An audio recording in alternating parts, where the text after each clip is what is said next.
Eh bien, d'abord, merci pour l'invitation. Merci aussi pour tout ce que vous faites déjà. Vous aurez beaucoup de boulot dans le futur. Je suis à la fin de ma carrière, malheureusement, parce que c'est maintenant que le beau commence.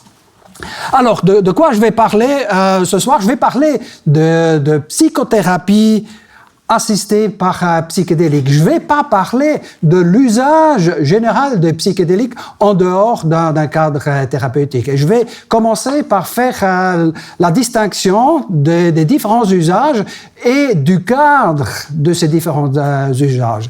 Je pense que c'est important de faire cette distinction-là parce que sinon, on risque de refaire les mêmes erreurs qu'on a fait à la fin des années 60 et de risquer d'avoir le même résultat de la fin des années 60, donc avoir un mode plutôt prohibitif de la régulation de ces substances qu'un mode basé sur des évidences ou sur des valeurs.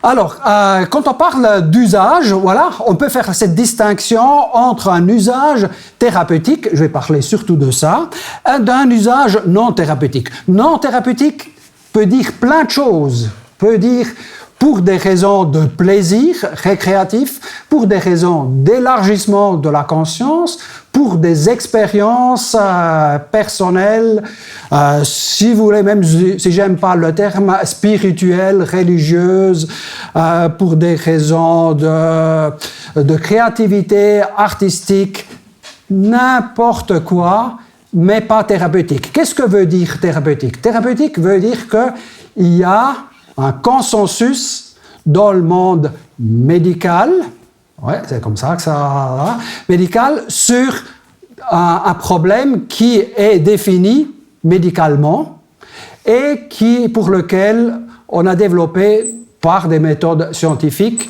des approches thérapeutiques donc qui améliorent, qui règlent un problème qui est considéré médical. On peut longuement discuter de si la façon de développer des diagnostics et des thérapies est adéquate. Sachez que tout diagnostic est à la base une décision politique comme d'autres décisions. Mais en tout cas, il y a un cadre à ça. Ce cadre, il y a un contexte légal qui est défini, entre autres en Suisse, un peu partout dans le monde.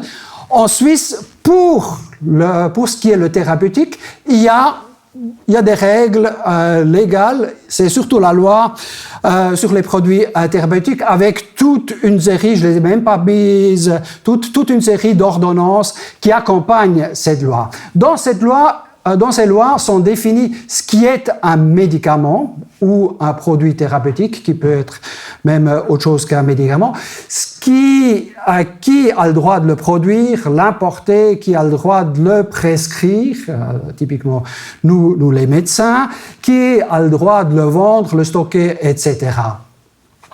Et pour les usages non thérapeutiques, pour les stupéfiants, il y a la loi sur les stupéfiants. Point, avec quelques ordonnances qui les accompagnent. Si on veut changer quelque chose, il faut changer un article dans la loi sur les stupéfiants ou dans la liste des stupéfiants. Ceci n'a vraiment aucune influence sur ce qui est considéré un médicament. Si quelque chose est sur la liste des lois sur stupéfiants, bien sûr, ça peut se recouper, ça ne dit pas que ce produit-là est thérapeutique ou non. Ce qui est thérapeutique ou non est défini par des méthodes scientifiques.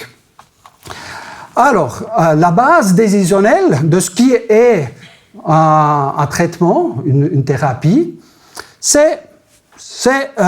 sont des évidences scientifiques. Les évidences scientifiques sont élaborées par la méthode scientifique. Ça veut dire, on a une hypothèse, on teste cette hypothèse par des expériments, des expériences.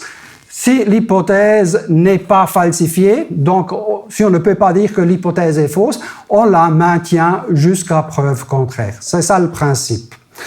Pour qu'un médicament soit défini un médicament, on doit avoir la preuve dans différents types d'études que c'est l'hypothèse 0, donc ce n'est pas un médicament, soit falsifié. Ça, c'est la méthode. C'est très contre-intuitif. Penser la science, c'est penser contre son propre cerveau. C'est fatigant, c'est frustrant souvent, mais c'est la méthode avec laquelle on trouve ce type de vérité.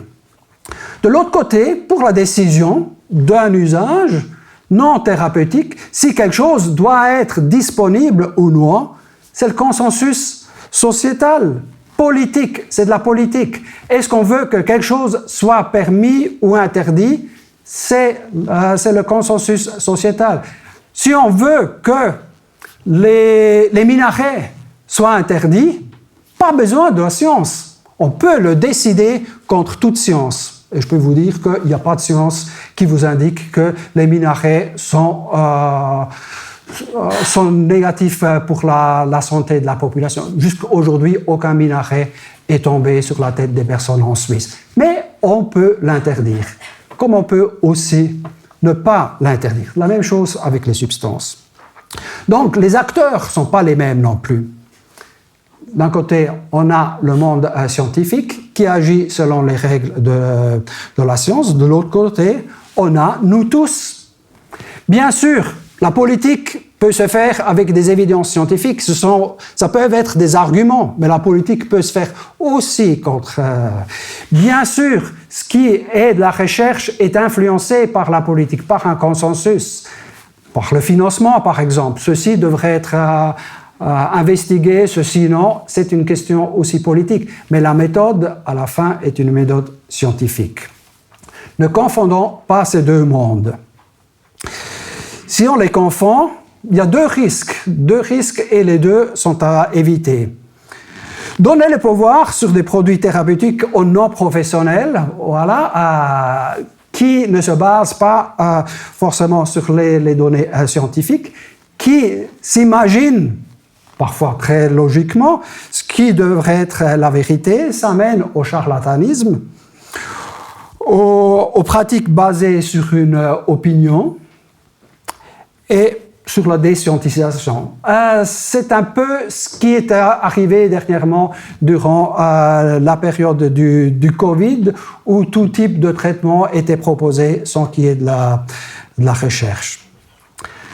De l'autre côté, je dois vraiment rendre attentif au fait, donner le pouvoir aux médecins sur quelque chose qui devrait être une question de droit civique, accès à un produit ou moins.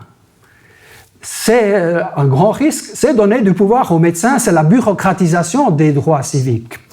Et on a ces exemples déjà. On a l'exemple de l'interruption de grossesse. Pourquoi un droit civique, ou ce que beaucoup considèrent un droit civique, doit passer par une indication médicale? Il n'y a aucune raison. Ce sont des pseudo-indications médicales à la fin qui vont être inventées, et je vous assure, nous les médecins, on n'est pas les meilleurs pour décider de ce type de choses. Donc, claire séparation. Alors, encore une fois, la science, méthode scientifique, hypothèse falsifiable, recherche de vérité, d'un certain type de vérité. Cherche par principe de minimiser, si possible, d'éviter des biais idéologiques.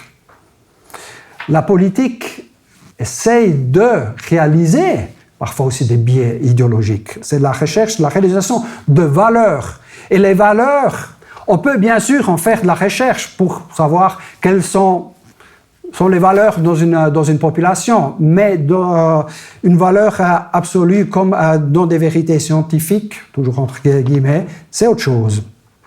Donc c'est la poursuite d'objectifs, de principes, souvent enracinés dans des croyances et dans des idéologies très très spécifiques. Voilà. Ce sont des décisions prises en Suisse par voie démocratique. La science n'a rien à voir avec la démocratie. C'est pas la majorité qui décide que la Terre est plate ou ronde, c'est la science qui le décide. passons au vrai sujet. Alors, les psychédéliques, quand est-ce que ça a commencé? Ça a commencé avec ce monsieur-là que j'ai eu même la chance de connaître, Albert Hofmann, puisque j'ai vécu à Bâle, j'ai fait mes études à Bâle, et puis on avait des cours du soir, comme ceci, avec Albert Hofmann, qui était déjà à la retraite à ce temps-là.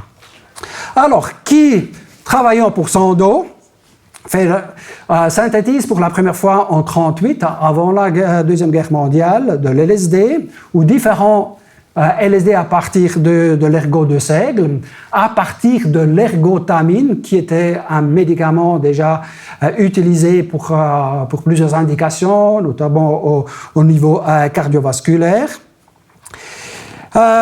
Ça n'a pas donné ce qui avait été espéré, traitement pour des douleurs cardiovasculaires, etc.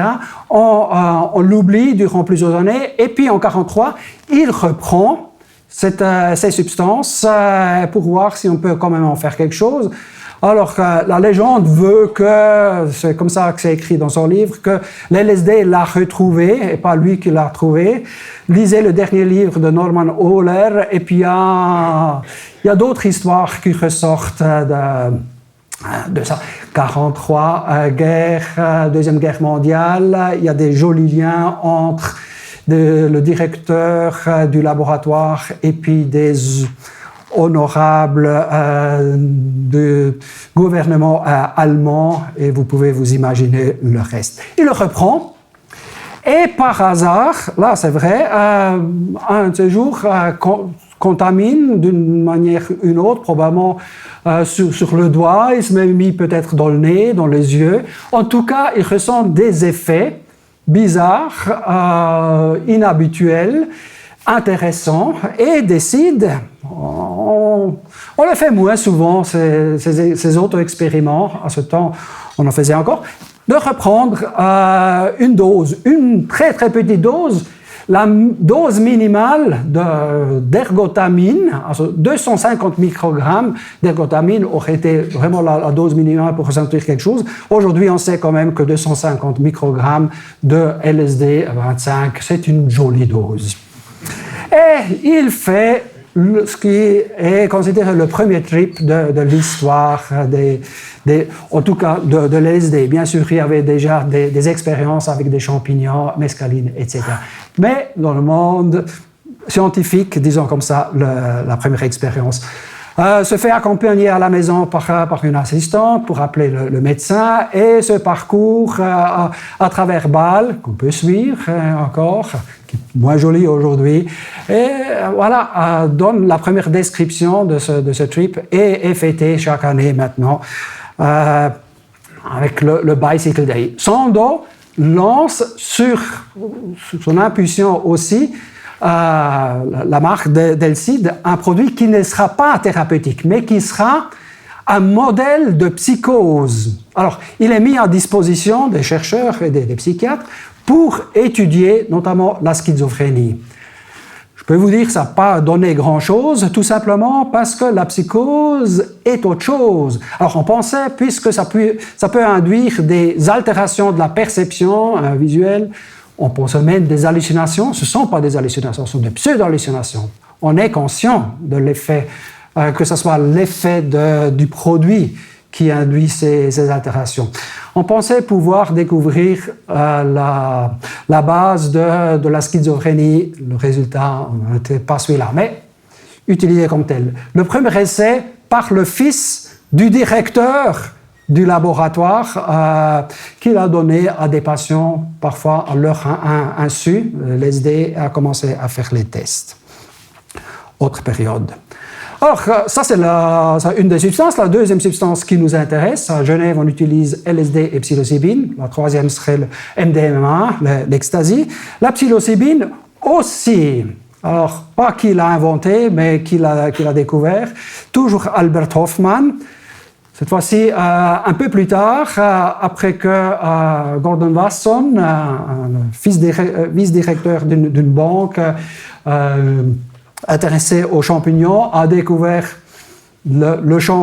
certains champignons hallucinogènes au Mexique durant ses voyages, ce qui a déclenché la première, si vous voulez, la première ère psychédélique avec des voyages en masse au Mexique et puis la découverte que ces champignons poussent un peu partout, notamment aussi chez nous, mais c'est interdit de les cueillir. Et c'est encore Albert Hoffman qui les découvre. Et là aussi, il y a un produit qui est mis sur le marché par Sandoz et par la suite utilisé dans la recherche et aussi dans la recherche thérapeutique. Centaines, voire presque 4000 publications, si on met tout dedans, jusqu'à la fin des années 60, sur l'intérêt thérapeutique, notamment LSD et psilocybine. Super. Voilà quelques lieux en Suisse. J'y vais rapidement, sinon ça pousse sur le salève. Tout s'arrête avec ce monsieur-là et ses copains qui décident de mettre sur la liste un des stupéfiants toute une série de substances, notamment celles qui sont utilisées par les contestataires de la guerre au Vietnam, par les contestataires de la discrimination raciale. Puisqu'on ne peut pas interdire la contestation, une bonne façon d'intervenir sur ces personnages-là, d'aller dans leurs appartements, etc., c'est d'interdire les substances qu'ils utilisent. Donc, ils mettent... alors, ils imposent même ça à la fin à la communauté internationale de mettre sur la liste 1, qui dit que là, il faut mettre des substances qui présentent un fort potentiel d'abus, d'addiction. On le savait déjà, ces deux substances-là, non, pas d'addiction. La recherche était claire. Ce n'étaient pas les mêmes méthodes qu'on a aujourd'hui, mais c'était clair. Rien à voir avec l'alcool ou le tabac. N'a pas d'usage médical reconnu. Centaines d'études qui ont montré que oui, il y avait un intérêt. Et l'utilisation dans un cadre médical n'est pas sûre. Il n'y a pas eu un décès, il n'y en a pas eu. Il n'y a pas de problème. Donc, vous voyez que la raison était une raison non médicale, non scientifique. Mais ceci a fait arrêter pratiquement toute la recherche dans le monde entier, presque, parce qu'en Suisse, en tout cas depuis la fin des années 80, surtout à Zurich, Franz Vollenweider a recommencé à utiliser ces substances, pas dans un cadre thérapeutique, mais pour tester les effets, pour connaître les effets au niveau neurobiologique et finalement aussi au niveau clinique. Alors, c'est aussi du groupe de Franz Vollenweider à Zurich que sort cette publication-là, où ils font la distinction à partir de plusieurs méthodes, surtout pour l'LSD et la psilocybine, trois actions ou trois axes d'actions phénoménologiques qu'on peut plus ou moins séparer. Et toutes les trois sont intéressantes thérapeutiquement. Je vais développer maintenant la question de pourquoi finalement ces substances sont vraiment intéressantes thérapeutiquement. Elles sont intéressantes tout court, bien sûr, mais thérapeutiquement. Elles induisent des états de conscience modifiés. Ça, en soi, bof, oui. Mais quel type? Alors, il y a ces altérations de la perception, et de manière aiguë. Voilà, la restructuration visionnaire sont surtout des altérations visuelles, mais pas seulement. Donc, il y a surtout avec les yeux fermés, des couleurs, des structures graphiques. On dit que sous LSD, un peu plus jaune qu'avec psilocybine. Ça n'a jamais été testé si c'est vraiment le cas. En tout cas, ça fait des pseudo-hallucinations, donc des perceptions sans objet en fait présent, pseudo, parce qu'on est toujours conscient de l'effet induit. Ça fait des synesthésies. Synesthésie veut dire que différentes modalités perceptives se mélangent, se superposent. Par exemple, celui qui prend la substance, peut commencer à voir des sons ou à renifler des couleurs. Vous voyez, ça se mélange. Habituellement, on voit, un point c'est tout, ou bien on renifle, on ressent, un point c'est tout, et ces deux modalités sont séparées. On va voir pourquoi ça peut être intéressant. Hop là, qu'est-ce que je combine? Modification de la signification. Alors, je vois ici des bons. Sous LSD, je peux voir des bons, mais le bon peut avoir une autre signification. Là, je vois un bon qui est et des CS qui sont là pour accueillir un public, mais il se peut que ça ait une signification plus profonde. Hein? C'est la manière dans laquelle je vois les lignes, ça m'indique quand même que le sens du monde, etc.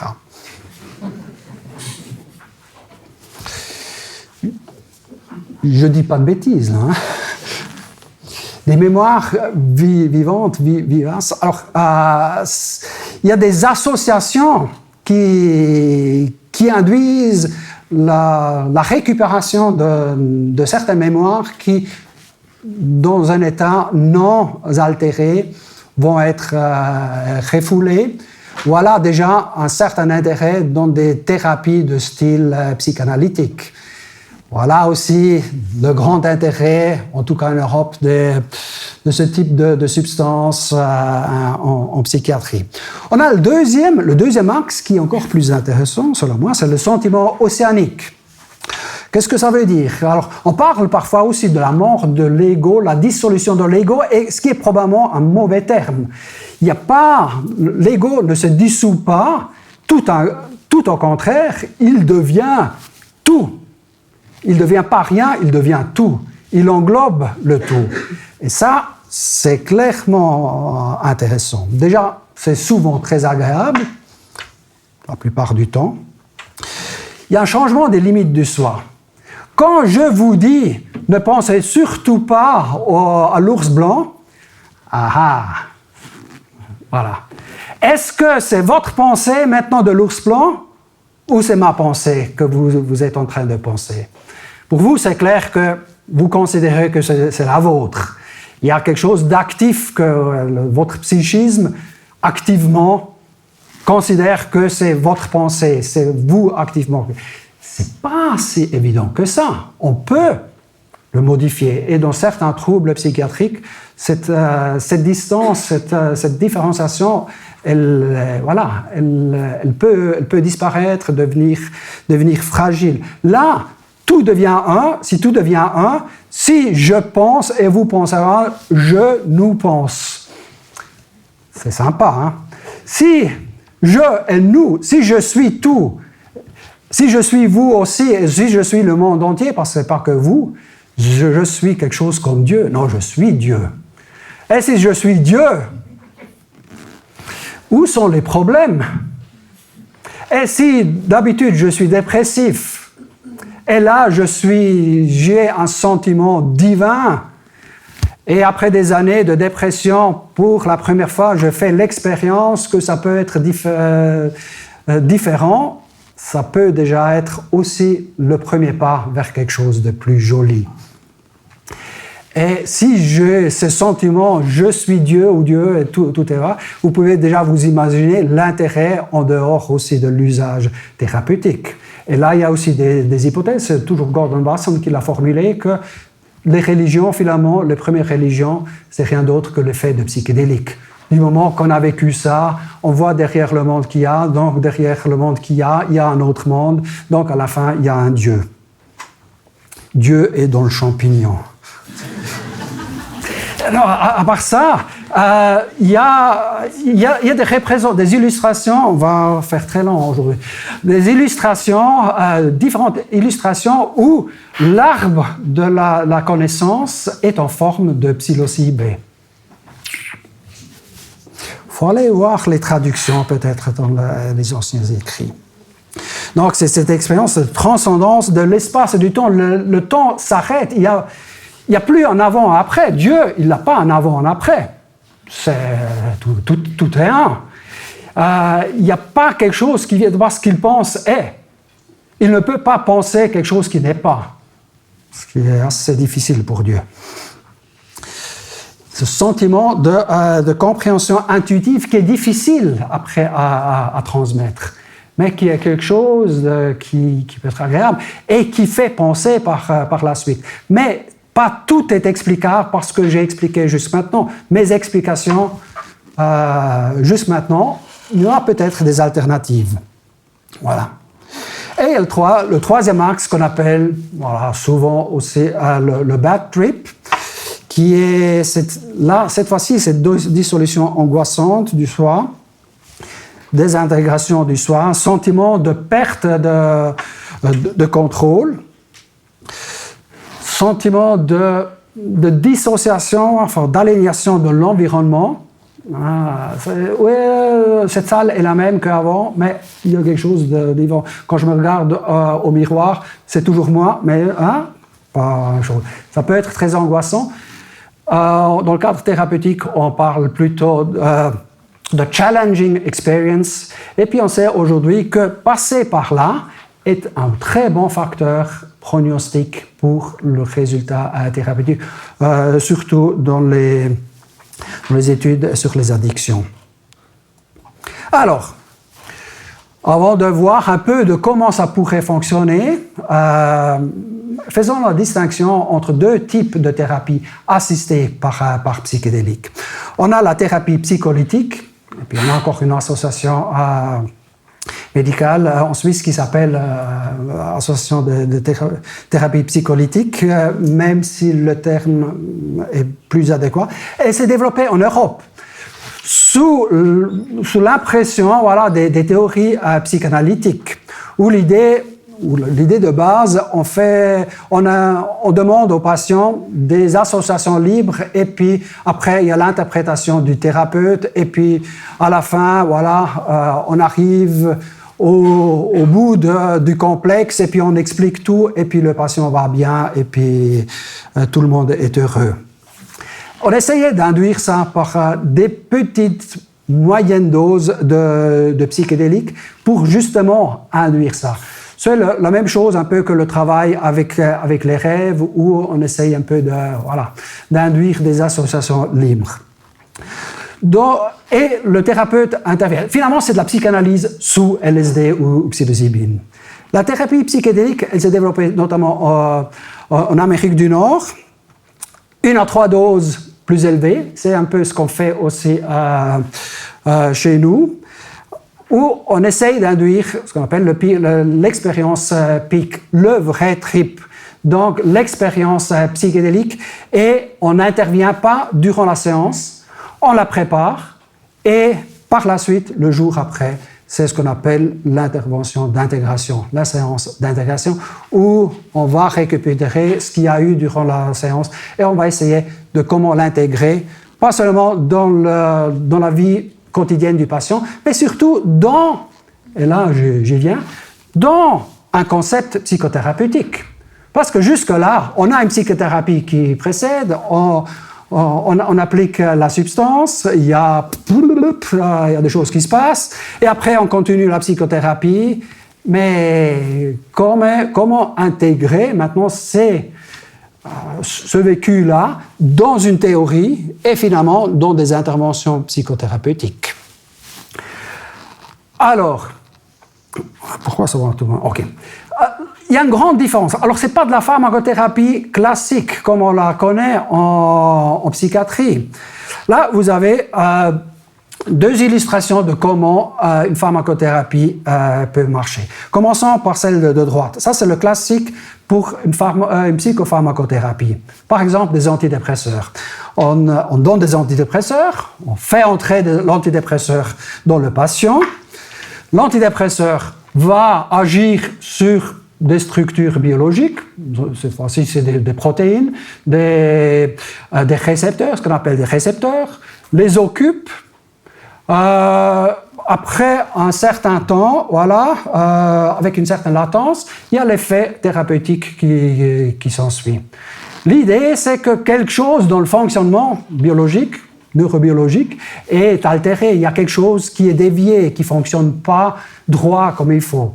Et par cet effet-là, continu, chaque jour, plusieurs fois par jour, on va progressivement obliger le cerveau à se redresser dans la bonne direction. Voilà, c'est un effet orthopédique, progressif. On oblige progressivement.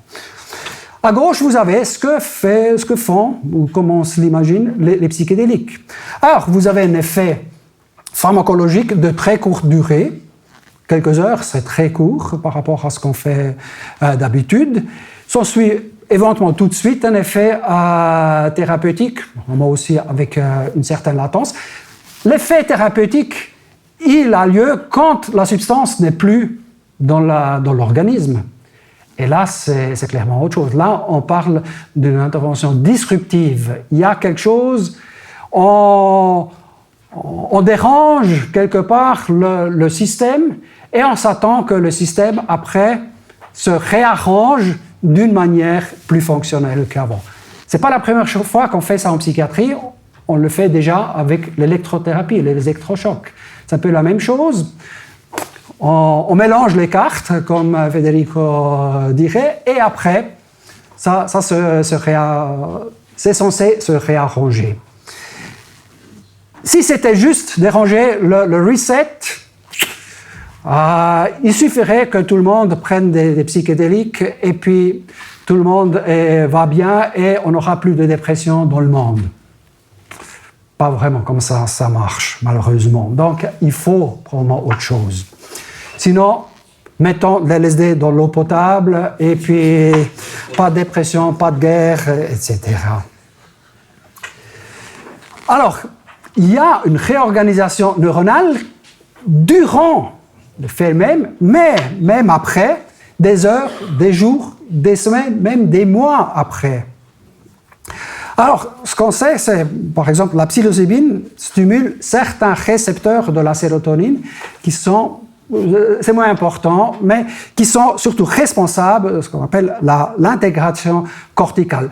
C'est là que se décide quelles sont les régions du cerveau qui ont le droit de communiquer les uns avec les autres, qui ont le droit de se synchroniser, qui ont le droit de répondre, par exemple, à un autre. C'est là que se décide, par exemple, que mon cerveau n'a pas le droit de voir les sons dans la 9e de Beethoven. Non, c'est la police des connexions neuronales. Il y a des règles, il y a des lois, et puis voilà, c'est comme ça. Alors, dans les années à venir, vous allez, pour des conférences sur les psychédéliques, vous allez toujours voir cette image-là. Pratiquement tout le monde la montre, parce qu'elle est vraiment elle est parlante. Elle illustre un peu ce que je viens de vous dire avant. Vous avez les points autour du cercle qui illustrent des régions du cortex, du cortex cérébral. Et les lignes à gauche sous placebo, donc dans l'état normal, les régions qui se synchronisent, donc où il y a une synchronisation de l'activité, ce qui veut dire qu'une région parle à l'autre, peut induire une activité dans l'autre. Ça peut être dans les deux sens ou dans un sens. Et vous voyez que peu de choses sont possibles. Il y a des régions qui ont le droit de se parler et d'autres non. Et sous psilocybine, plein de choses deviennent possibles. Tout ce qui fait du sens et pas de sens devient possible. C'est un carnaval neuronal. Ce qui est normalement interdit devient possible. Il y a des choses complètement irrationnelles, non possibles, non fonctionnelles qui deviennent possibles, qui seraient pas bien pour la survie à long terme. Mais comme tout carnaval, alors si c'était le carnaval toute l'année, mais de temps en temps, avec toutes les idées farfelues, parfois il y en a une qui ne peut pas être appliquée telle qu'elle, mais qui, voilà, c'est pas mal. Donc, vous voyez déjà où je veux en venir. Il n'y a pas que cette réorganisation neuronale durant l'effet aigu des substances, il y a un effet de neuroplasticité dans le sens plus propre, donc une induction de la capacité des neurones à se réorganiser, à se reconnecter avec d'autres. Et on sait, par exemple, dans la dépression, mais dans beaucoup de troubles psychiatriques qui sont marqués par une rigidité de la pensée, du comportement, des émotions, etc., qu'il y a une réduction de capacité à reconnecter. Là, vous avez toute une série, ce n'est pas important que ça veut dire, c'est toute une série d'effets induits parfois sur des semaines qui augmentent la neuroplasticité. La thérapie antidépressive par antidépresseur ne fait rien d'autre que ça, mais ça prend des semaines avant d'induire ça. Là, c'est en quelques heures qu'on induit. Quand même bien plus intéressant. Alors, pour maintenant voir comment l'intégrer dans des concepts psychothérapeutiques, il faut d'abord savoir ce que c'est une psychothérapie. Qu'est-ce que c'est une psychothérapie? Une psychothérapie, c'est de la génération de choix. Un trouble psychiatrique, c'est un pas assez de choix, ou assez de choix, mais on n'arrive pas à faire comme on aimerait bien choisir. C'est la génération de choix, c'est déjà une chose. Et puis, la capacité à voir les choix possibles et à activer éventuellement des comportements et des conditions. Donc, à la place de ce qui est, devrait devenir ce qui pourrait être. La psychothérapie, c'est élargir les choix, les possibles. Tout est là. La tâche du thérapeute, c'est ouvrir des perspectives. La tâche du patient, c'est de faire des choix. Après, s'il pourrait choisir autre chose, mais il choisit toujours la même chose, c'est un choix d'être dépressif. Ça pourrait être un mauvais choix, mais ça peut en être un. Ça catalyse des processus d'auto-organisation. Enfin, c'est dans le cerveau du patient, c'est dans le patient que les choses doivent se passer.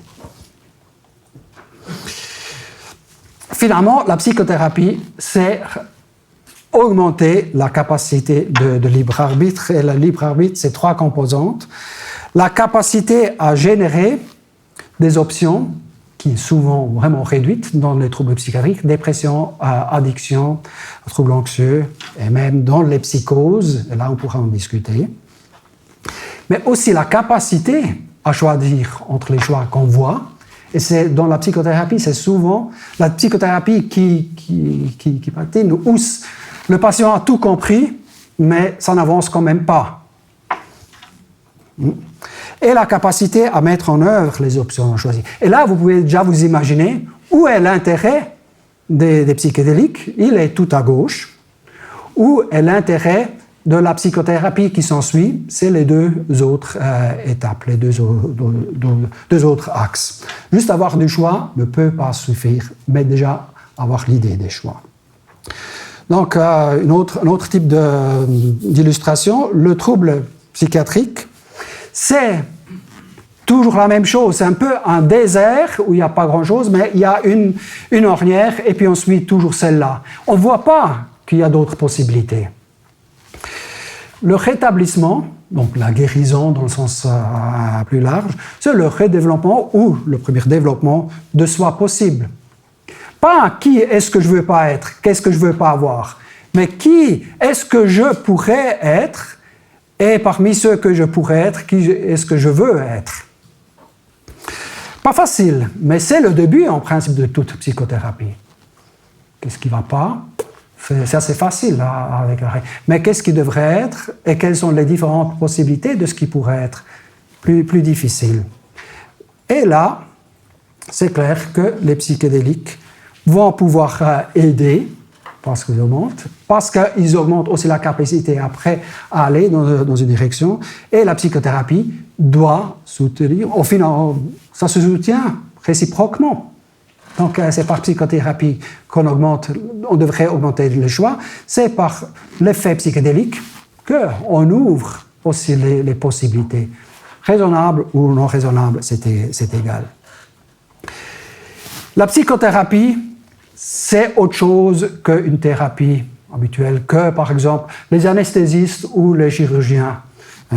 Pour être chirurgien, orthopédiste, il faut savoir scier et savoir où mettre des vis. Eh bien, il y a des règles pour ça. Et ces règles, on peut les apprendre et on peut les définir. On appelle ça une tâche algorithmée.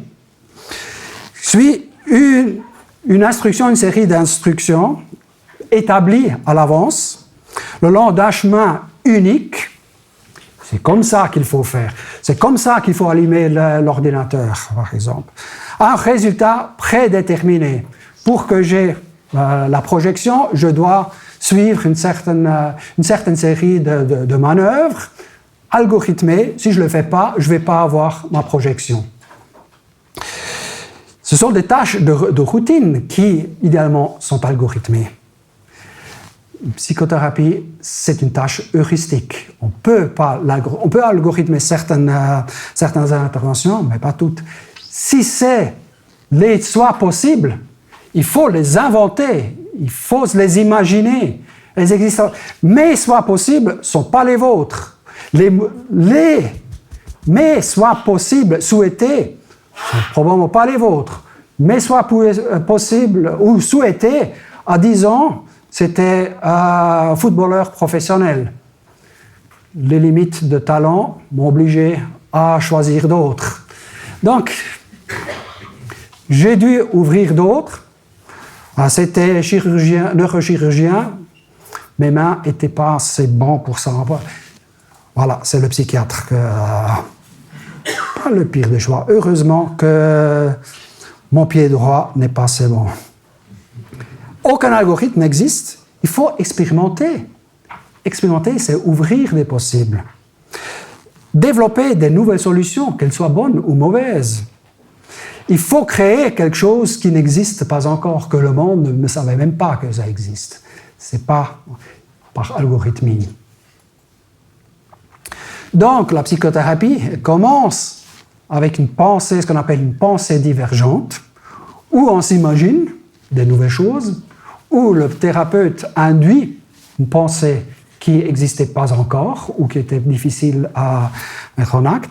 Et puis, une deuxième phase, première phase soutenue par psychédélique, une deuxième phase qui peut définitivement pas être soutenue par psychédélique.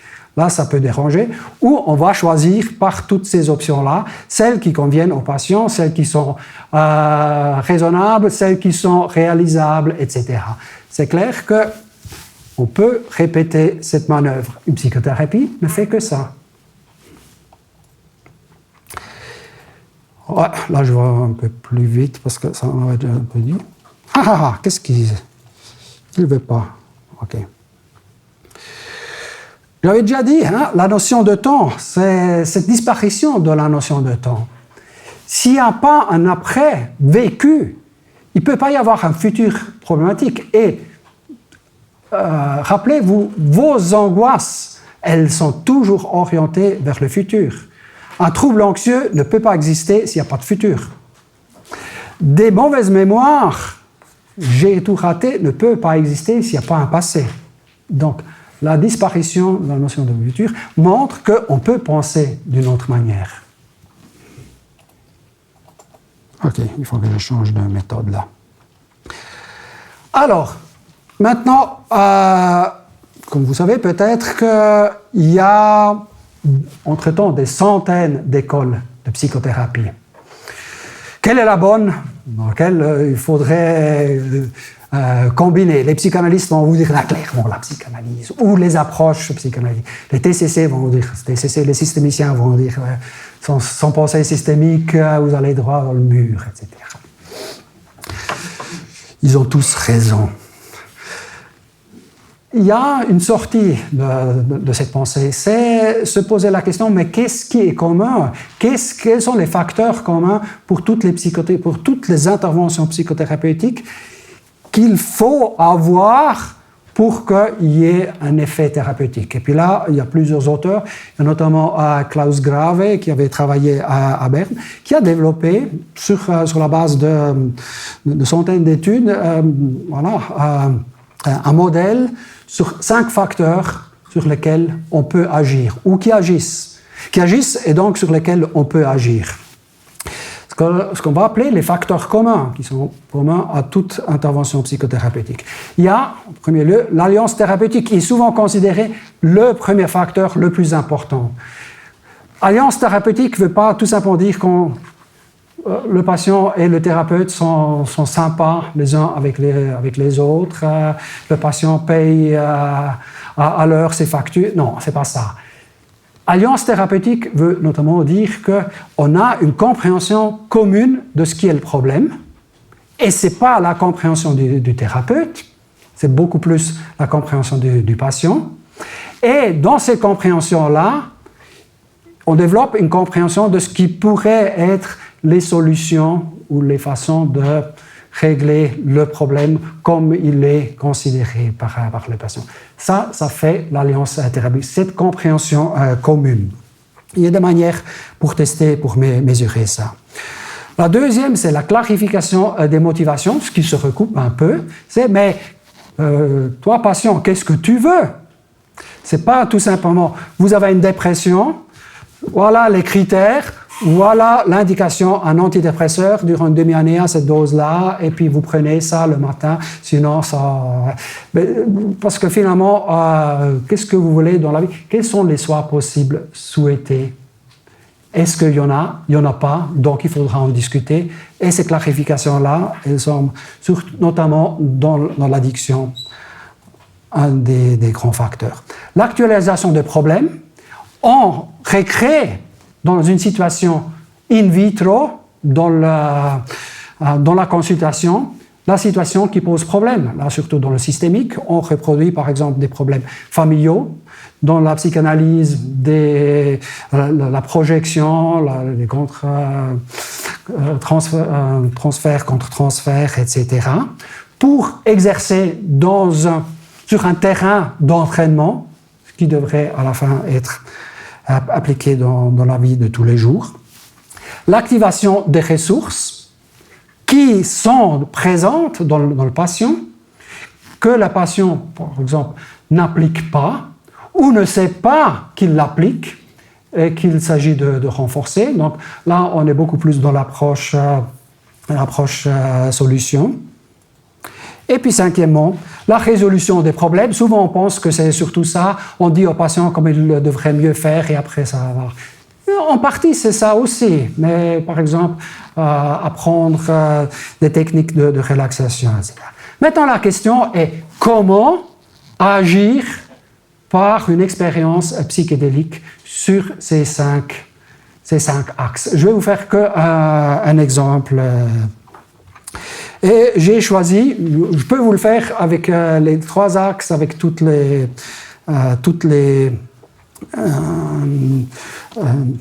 mécanismes d'action. J'ai pris le sentiment océanique comme entier. Alors la question est comment est-ce que l'induction du sentiment océanique pourrait agir sur l'alliance thérapeutique. Ça mène un sentiment d'unité et de communion qui va éventuellement renforcer la compréhension commune, va induire un sentiment de connexion avec le thérapeute, clarifier des motivations. Ça change souvent, être sous LSD et psilocybine, change les systèmes de valeurs. C'est beaucoup plus, nous tous, le monde entier. On pourrait dire que les substances psychédéliques sont des substances de gauche. La gauche étant d'abord le monde entier, après l'humanité, après nous, après la famille, après moi. La droite, c'est exactement l'inverse. Donc, c'est créer des liens. Alors là, la question se posera, comment renforcer ça? Il y a des nouvelles perspectives qui se forment.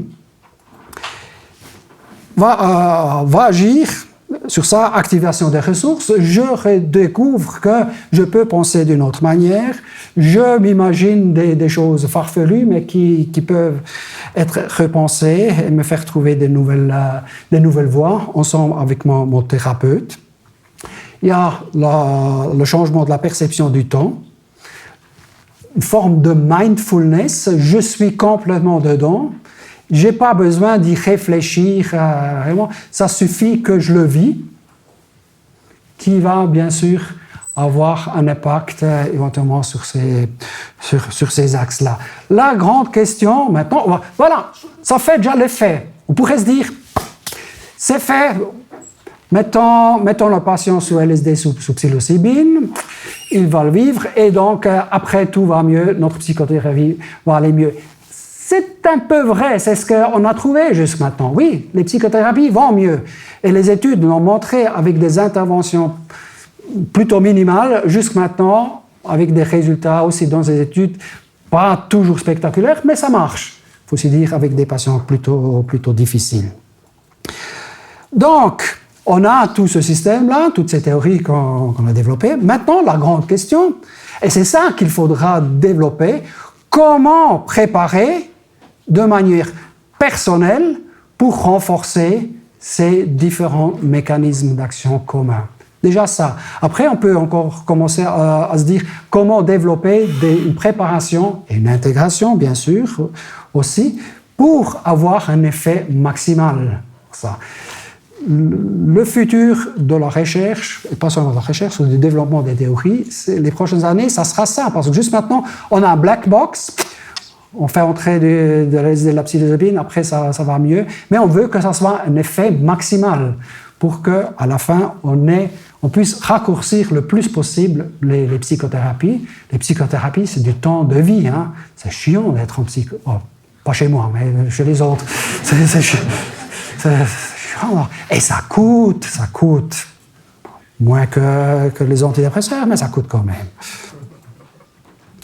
Donc, quelles sont les indications actuelles? Les indications actuelles. En Suisse, mais pas seulement en Suisse, dans la pratique qu'on appelle compassionate use, donc avec les autorisations de l'OFSP, c'est principalement la dépression résistante, des troubles anxieux, certains troubles anxieux, le TOC entre-temps, donc le trouble obsessionnel compulsif, et les addictions. Il y a des jolies données juste maintenant pour l'alcool et le tabac, et puis il y a des études en cours sur d'autres substances. Tous des troubles qui sont justement caractérisés par cette rigidité comportementale, par cette vision très, très étroite sur quelque chose. Une des perspectives de l'avenir et aussi des questions, est-ce qu'on a vraiment besoin de 12 heures, de 10 heures ou de 8 heures de voyage psychédélique pour avoir ces effets-là? Alors, une des questions, est-ce qu'éventuellement quelques minutes pourraient déjà suffire? Ou plus court, parce que c'est très cher, hein, 10 heures avec quelqu'un assis à côté. Actuellement, ce n'est même pas couvert par l'assurance maladie. Alors, il y a la possibilité de donner un antagoniste des récepteurs qui arrête l'effet. Et c'est ce qu'entre autres Matthias Lichty et les Suédois aussi ont fait. On peut, par exemple, aussi par perfusion, donner de la kétonsérine et arrêter l'effet. Autre question, est-ce qu'éventuellement avec le DMT, donc la substance active dans l'ayahuasca par perfusion, c'est un effet très très court par perfusion, est-ce qu'on peut éventuellement combiner durant une séance, faire une combinaison de traitements psychédéliques et psycholytiques dans la même séance, faire des séances, donc des voyages de quelques minutes, très très intensifs, faire revenir le patient, discuter avec lui et le refaire repartir par... Ouais. À Bâle, ils se marrent avec ce type de choses. Ils ont aussi le meilleur carnaval de Suisse.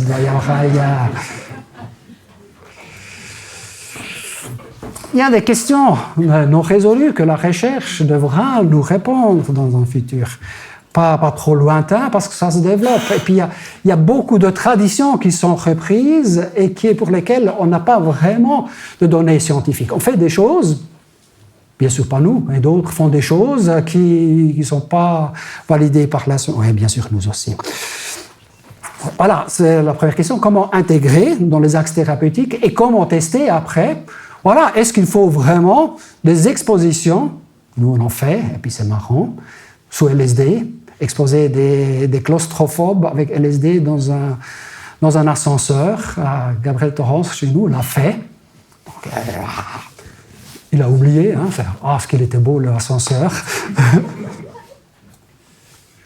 Le setting, la déco, on dit qu'il ne faut pas que ça soit clean, il ne faut pas que ça sente l'hôpital. Il n'y a pas d'études sur ça, il n'y en a pas. On se le dit, il faut des plantes, etc. Bon, déjà, ils ont un masque. L'hypothèse contraire, que juste maintenant je soutiens, mais je n'ai pas les données non plus, c'est que le regard va vers l'extérieur. Ce n'est pas ma déco qui doit dire au patient ce qu'il doit avoir comme voyage. Les masques africains, asiatiques, c'est dans mon bureau et pas dans la salle de traitement. On va essayer de faire prochainement une étude qui va comparer notre salle grise, froide. Il n'y a rien. Bon, de temps en temps, ils nous mettent des plantes que je ne vais pas avoir, mais ils les mettent quand même. Et puis, à la maison du patient, parce que là, c'est clairement pas hôpital. Et on va voir s'il y a une différence, déjà, pour l'induction de l'effet psychédélique. On va voir ça. L'autre, c'est la musique. Quelle musique faut-il avoir? Alors, on dit qu'il faut une musique qui ne soit pas connue par le patient, parce que comme ça voyage mieux vers d'autres choses. Il faut que ça soit non vocal, il faut que ça soit du style New Age. Voilà, tout marche. On a vu que tout marche. AC/DC marche aussi bien que les variations de Goldberg. Si on aime... la question, est-ce qu'on peut éventuellement induire des mémoires spécifiques avec des musiques spécifiques? C'est des choses à tester dans le futur et c'est des questions qu'on s'est déjà posées. Et éventuellement, qu'est-ce que vous voulez vivre durant? Qu'est-ce qui doit être lancé dans la psychothérapie et comment est-ce qu'on peut éventuellement, durant la séance, l'induire? La musique est très bonne pour ça. L'expérience personnelle du thérapeute. On dit que le thérapeute doit avoir fait lui-même, l'expérience doit avoir pris lui-même la psilocybine ou l'LSD. C'est interdit par la loi. On ne peut pas. Pas bon. Voilà, Dixon a dit non. Donc, non. Il n'y a pas d'études. Il n'y a pas d'études, il faut les faire. Il y en a en cours.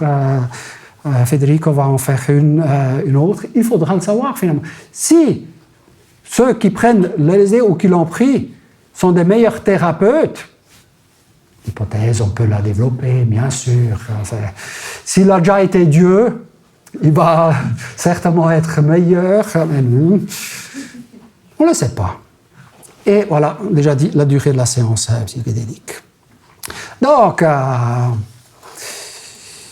les traitements psychédéliques, une psychothérapie relancée par une intervention pharmacologique. Ce n'est pas une intervention pharmacothérapeutique dans le sens classique. Il faut l'intégrer. Il faut commencer à voir comment on renforce les deux choses. Comment renforcer le voyage psychédélique et comment le voyage psychédélique peut idéalement renforcer la psychothérapie qui va s'en suivre.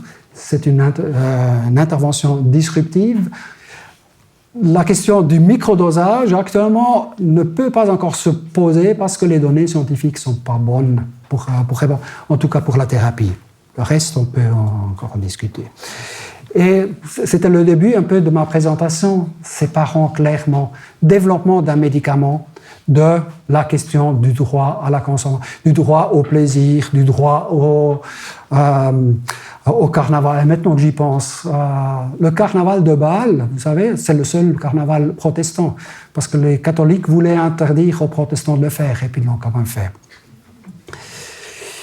Alors, à la fin, c'est quoi? On dit parfois que les psychédéliques, c'est des révélateurs de quelque chose. Parfois, les psychanalystes disent seul le soi qu'on ignore, qu'on fait ressortir. Peut-être, c'est parfois un peu ça. S'il y a autre chose que notre conscience qui existe. Ou le soi qui existe que nous cachons, ben, c'était l'intérêt militaire notamment. C'était l'idée d'utiliser l'LSD comme un sérum de vérité, faire dire à l'autre ce qu'il veut, pas dire. Mais je pense que c'est surtout soi. C'est les soi qui n'existent pas, mais qu'on peut penser et qui deviennent possibles. Avec ça, je vous remercie déjà pour l'attention et pour les questions auxquelles j'arrive à répondre. Merci.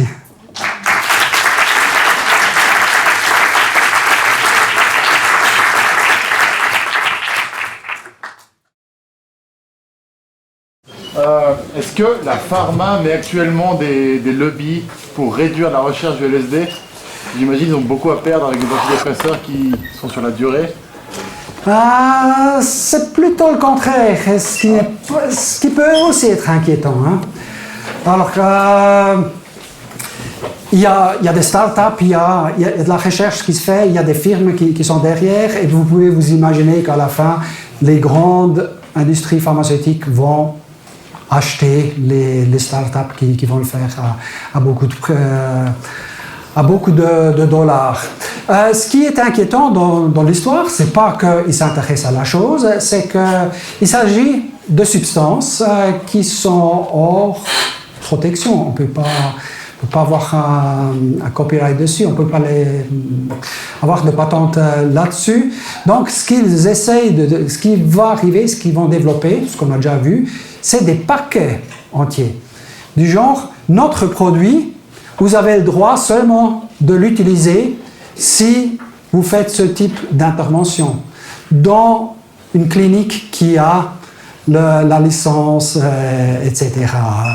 Vous voyez, c'est plutôt là que je crains ça va se développer, on ne peut pas faire autrement. Hein, actuellement, en tout cas en psychiatrie, vous n'allez pas à un congrès de psychiatrie avec une conférence comme celle-là, on va voir la salle pleine. Tout le monde s'intéresse à ça. On attend depuis 50 ans une innovation en psychopharmacologie. Dans la dépression, dans les troubles psychotiques, là, probablement c'en est une. Pour l'instant, ça semble être le cas. Si ça ne sera pas psilocybine LSD, ben, ça sera des substances qui vont être développées sur cette base-là. Là, il y a aussi de la recherche préclinique assez active. Alors, c'est trop tard. On ne peut plus arrêter cette chose. On peut l'arrêter en faisant des bêtises. Ça, je pense que c'est vrai. Ce que je disais au début, si on commence à ne pas clairement séparer les deux choses, il risque d'y avoir une réaction. Par exemple, en Suisse, il risque éventuellement d'y avoir la réaction d'arrêter ce programme de prescription compassionate use parce qu'il y a de l'abus. Et puis, on va être retardé avec nos expériences de plusieurs années, voire des décennies de nouveau. Donc, il faut être très propre. Pour le côté thérapeutique, l'autre, ça ne me regarde pas. Oui. J'ai deux questions. La première, c'est l'origine du mot psilocybine. Ça n'a rien à voir avec psychédélique, j'imagine. Et puis l'autre question, c'est en termes de... Est-ce que ça interpelle les politiciens ces derniers temps la question, est-ce qu'il y a des gens qui s'emparent, au niveau politique, des gens qui s'emparent du sujet? En Suisse, encore peu. Au niveau international, un peu plus. Mais c'est plutôt là c'est plutôt la question... Le côté droit de ma première dia, c'est la question de la prohibition. Alors il y a des processus qui tendent à reclassifier LSD, psilocybine. MDMA, c'est un peu plus difficile, même si ça sera le premier médicament qui sera enregistré. Mais il y a quand même quelques risques supplémentaires que LSD et psilocybine. Au niveau thérapeutique, ça ne les regarde pas. Ce n'est pas leur affaire. C'est l'affaire de la science. Si c'est une affaire, c'est l'affaire de Swissmedic ou de la FDA aux États-Unis. C'est eux qui vont décider ceci est un médicament ou on n'en est pas un. Et ce n'est pas au Parlement suisse qu'on décide que... Ah si, on l'a déjà fait. Avec les thérapies complémentaires. Mais faisons abstraction de ça. Ce n'est pas au peuple ou au Parlement de décider qu'un médicament est un médicament. À eux de décider que c'est un produit interdit ou non, et de décider s'il n'est pas interdit, dans quel est le cadre légal dans lequel il est permis. Je vous rappelle qu'on a plein de produits dangereux, des voitures. Les voitures sont des produits dangereux. Ils ne sont pas permis à tout le monde, mais il y en a certains qui ont la permission sous certaines conditions. Et s'ils l'utilisent mal, la voiture, ils n'auront plus l'autorisation. On peut le faire. Il n'y a pas besoin de l'interdire. Donc, il y a des modèles. Il n'y a pas d'utilisation thérapeutique de la voiture. Non. Donc, le modèle, il est celui-là. Ça va arriver.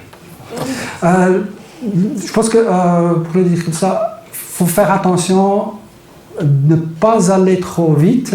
Éventuellement en Suisse, on a actuellement le sujet du cannabis, et si on commence à dire que les psychédéliques et la cocaïne, etc., il risque d'y avoir une réaction. On a le pied.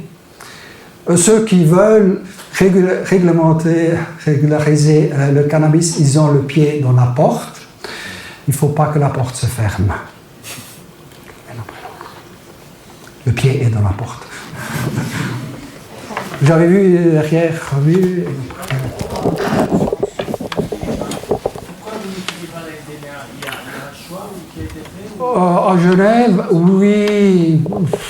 S'il n'y avait que l'MDMA, on prendrait l'MDMA. L'MDMA est déjà, pour le profil, un peu différent. Il a quelques effets de la psilocybine et LSD, des purs agonistes des récepteurs. Déjà, pharmacologiquement, ça agit différemment. Pharmacologiquement, c'est une amphétamine, avec quelques petites nuances.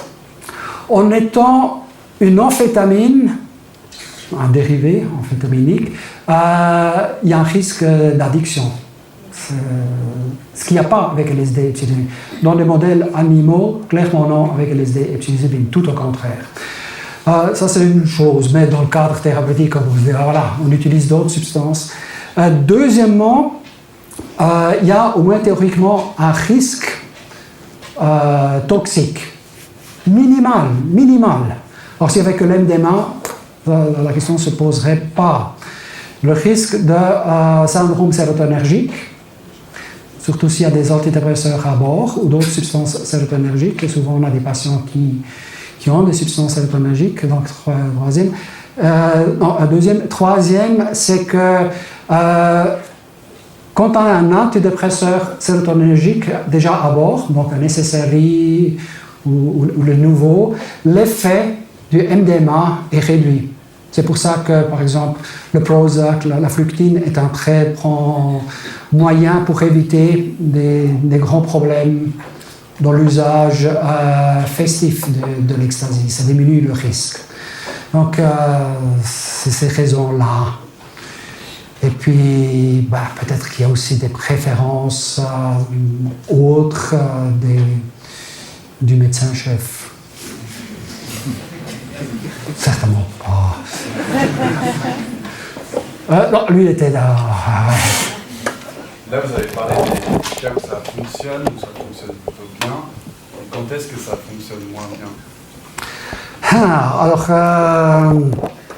on n'a pas beaucoup de recherches sur ça. On a de l'expérience entre-temps, puisqu'on s'approche de 200 patients prochainement. Non, c'est pas vrai. Non. Plus de 200 séances. C'est déjà pas mal. L'expérience faite est qu'un certain profil de personnalité, ça pose des problèmes. Donc, ce qu'on appelle la personnalité borderline, surtout un certain type très agissant. C'est pas parce que ça marcherait pas, c'est que les séances se passent mal. Ça s'agite, ça n'arrive pas à se laisser tomber dans les effets de la substance. Après, qui va bien répondre ou non, on ne le sait vraiment pas encore. On peut dire que plus de la moitié des patients chez nous répondent. Il y a quelque chose qui va mieux. Donc, voilà, on fait des catamnèses. Il y a des guérisons, entre guillemets, miracles. Il y a l'effet placebo, il y a la personnalité de nos super thérapeutes dans le service qui jouent un rôle. Il y en a où ça ne va pas bien du tout. Il n'y a pas vraiment de patients qui vont moins bien après. Voilà, il n'y a pas de raison.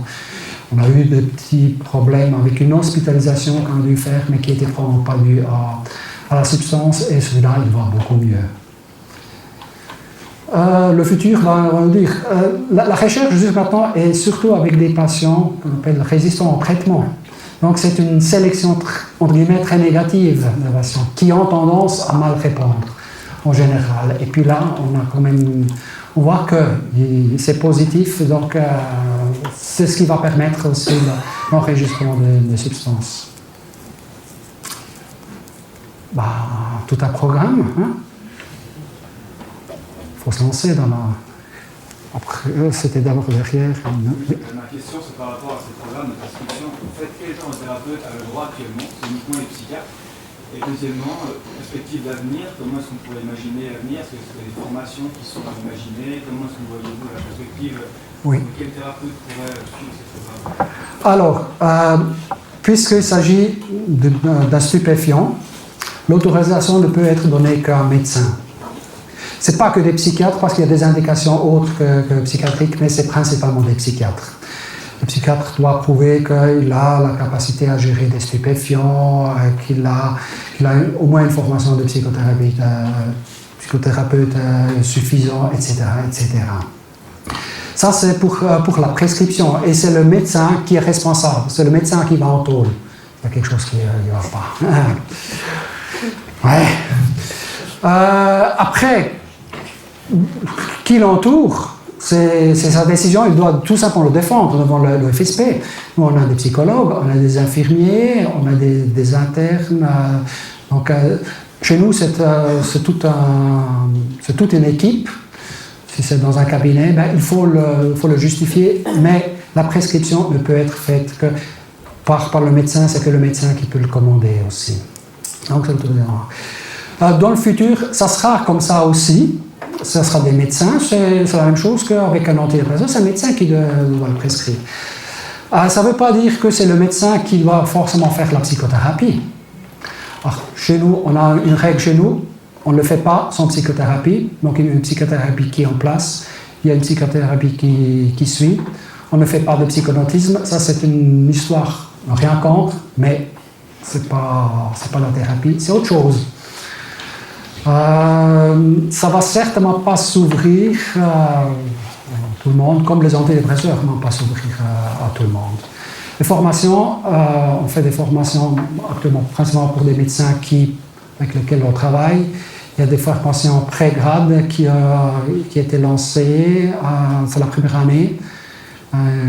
C'est fait. Il y a la CEPT en Suisse alémanique qui organise des longues formations. Ça va venir, on est en train de voir qu'il faut une formation spécifique pour des psychiatres, pour d'autres, etc. Après, il y a d'autres thérapies qui vont se développer, par exemple pour certaines céphalées, ce sera d'autres types de formations, ce seront des pharmacologues, des neurologues qui vont s'en occuper. Oui, sur le nouveau slide, vous avez indiqué deux types d'interventions, les thérapies psychotiques et les thérapies psychédéliques. Quels sont les avantages et les inconvénients des thérapies? Est-ce qu'une est plus efficace que l'autre? Ça n'a pas été testé, on ne les a pas comparés jusqu'à aujourd'hui. Ce qu'on peut dire que les deux ont, dans les années 60, été testés. Alors, dans la nouvelle ère, le psycholytique n'a pas d'études à ce que je sache. Il y a une pratique. Alors, il y a une pratique aussi en Suisse, où il y a eu, durant les années 80, là surtout avec le MDMA, un peu jusque dans les années 90, les expériences des collègues sont plutôt positives, mais qu'est-ce que ça veut dire? Ils ont mieux su travailler avec les patients durant les séances, ça on ne le sait pas. Il y a de l'intérêt. Et je suis certain que dans les 10 ans à venir, il y aura des études. Parce que des psychanalystes, il y en a encore. Et ça les intéresse. Maintenant, je pense que d'avant, c'était d'abord. Non, vous. D'abord, c'était elle, parce que je vous avais bien vu. Désolé. Vous avez parlé des bienfaits de cette approche sur les troubles anxieux, la dépression et puis les TOC. Est-ce qu'il y a eu d'autres cas de figure comme le stress post-traumatique ou les troubles du sommeil? Oui. Alors, trouble post-traumatique c'est un trouble anxieux, quand même encore, pour le MDMA, et ça risque d'être la première indication enregistrée par la Food and Drug Administration. Alors, comment dire? Il y a beaucoup de pistes qui s'ouvrent, parce que vous pouvez vous imaginer, il y a une restructuration, une réorganisation neuronale. On peut s'imaginer énormément de choses. On n'a pas l'autorisation de faire n'importe quoi. On a la possibilité de faire des choses. Comment ne pas finir en prison? Vous voyez, parfois, il y a des indications intéressantes qu'on aimerait bien tester, mais on ne peut pas. Et chez certains patients, il y a cette indication intéressante, et au même moment, il y a une dépression. Et on peut demander une autorisation, et on le fait pour la dépression, parce qu'il y a une vraie indication. Et puis, on peut en même temps, après, observer s'il y a une amélioration aussi pour l'autre trouble.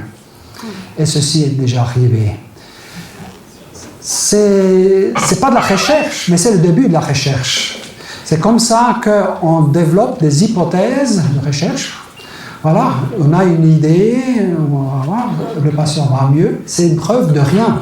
Ça peut être le hasard.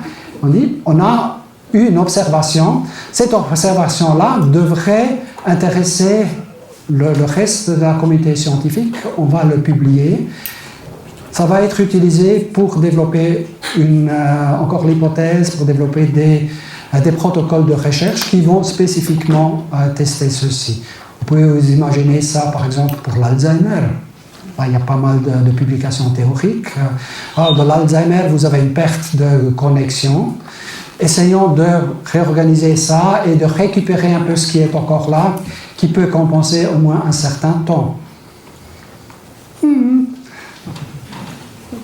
Ouais, les EMS sont très intéressés à cette idée. Ils sont aussi intéressés à mettre un peu d'animation.